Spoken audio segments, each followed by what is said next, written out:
GDP growth 6.2% on rising government consumer spending. यहाँ से जो हमारी थर्ड क्वार्टर की जीडीपी रही, that means from the month of October to December.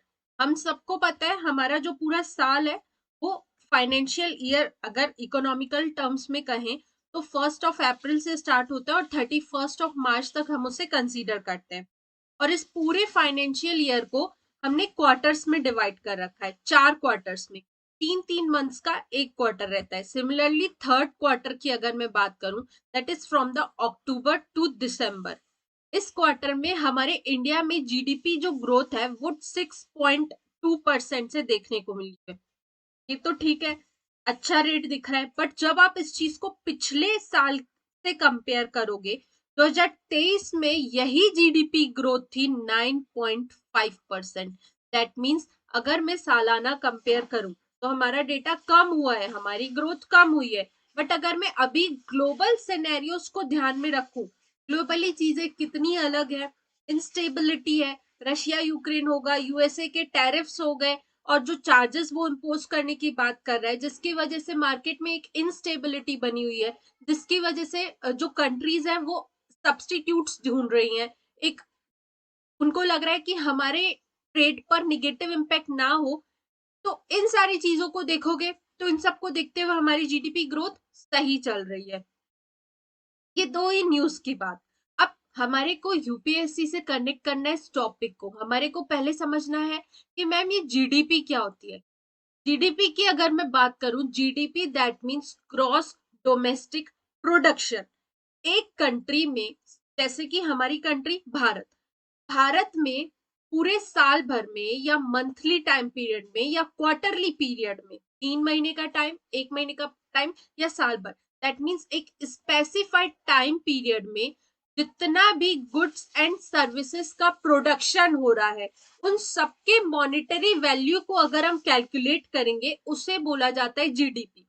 For example, अगर मैं इजी वे में समझाऊं, मैन्युफैक्चरिंग सेक्टर में कितना मैन्युफैक्चर हुई चीजें, कितने प्रोडक्ट्स बने, कितने बिस्किट्स बने, कार्स डेवलप हुई, कार की सेलिंग हुई, सर्विसेज क्या क्या जनरेट हुई, उन सबको आपस में कैलकुलेट करके जब आप उसके मॉनिटरी वैल्यूज को कैलकुलेट करोगे, टोटल सम प्लस करोगे, उसे बोला जाएगा gross domestic production of a country. ठीक है, इसको कैलकुलेट करने के कुछ मेथड्स होते हैं। हमारे इंडिया में बेसिकली दो methods, income method and expenditure method. Income मतलब कि अगर कोई पर्सन कुछ ले रहा है तो ऑब्वियस सी बात है सामने वाली पार्टी के लिए वो एज अ इनकम इंक्लूड होगा। बट इंडिया में हम बेसिकली एक्सपेंडिचर मेथड पर फोकस करते हैं। एक्सपेंडिचर मेथड का फॉर्मूला है सी प्लस आई प्लस जी प्लस एन एक्स। एक एक करके टर्म्स को समझते हैं। सी क्या है? कंजप्शन।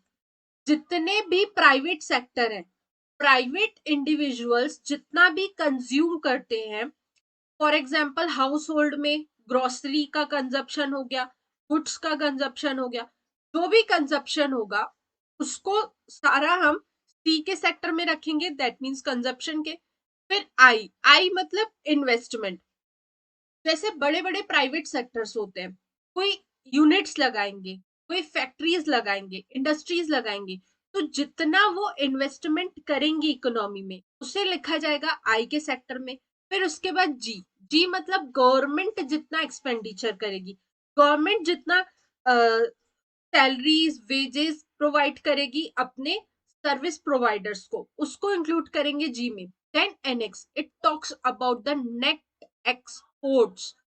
एक कंट्री ग्लोबली कनेक्टेड है, कुछ चीजें कुछ गुड्स एंड सर्विसेज वो ग्लोब में भेजेगी, चीजें और सर्विसेज वो ग्लोब से इंपोर्ट करेगी, अपने देश में लाएगी। तो ओवरऑल एक्सपोर्ट माइनस इंपोर्ट, इसे बोला जाता है नेट एक्सपोर्ट्स। ठीक है, हमारे इंडिया के रिस्पेक्ट में गुड्स में तो हमारे इंपोर्ट ज्यादा है as compare to export. But अगर मैं सर्विसेज की बात करूं तो सर्विसेज में India is performing very well, हमारे एक्सपोर्ट्स ज्यादा है। ठीक है, तो कहीं ना कहीं जो हमारा बैलेंस ऑफ ट्रेड है विद द ग्लोबल, वो हमारे फेवर में ही काम करता है। यहाँ से समझ में आया जीडीपी क्या होता है? Gross domestic product. एक कंट्री में जितने भी गुड्स एंड सर्विसेज का प्रोडक्शन होता है उसकी मॉनेटरी वैल्यू को टोटल सम आउट किया जाता है, इसे बोला जाता है जीडीपी। जीडीपी एक कंट्री के इकोनॉमिक ग्रोथ को दर्शाती है, एक तरह से कंट्री में कितना इकोनॉमिक ग्रोथ हुआ है उसको कैलकुलेट करने का एक तरीका है जीडीपी।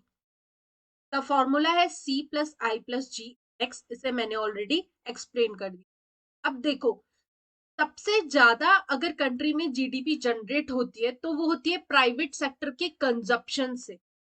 बट कुछ दिन पहले हमने इस चीज को एक एडिटोरियल में डिस्कस किया था कि प्राइवेट सेक्टर का कंजप्शन जितना जीडीपी ग्रो को पुश करता है उससे अधिक ज्यादा अगर इन्वेस्टमेंट बढ़ाया जाए प्राइवेट इंडिविजुअल्स के द्वारा, नई नई फैक्ट्रीज एस्टेब्लिश की जाए, नए नए यूनिट्स डाले जाए, तो वहां पर मल्टीप्लायर इफेक्ट ज्यादा काम करेगा। मतलब कि वहां से ज्यादा ग्रोथ, डबल ट्रिपल रेट से ग्रोथ बढ़ती हुई नजर आएगी, instead of if the growth is driving by the consumption of the private sector. ये चीज थोड़ा सा याद रखना।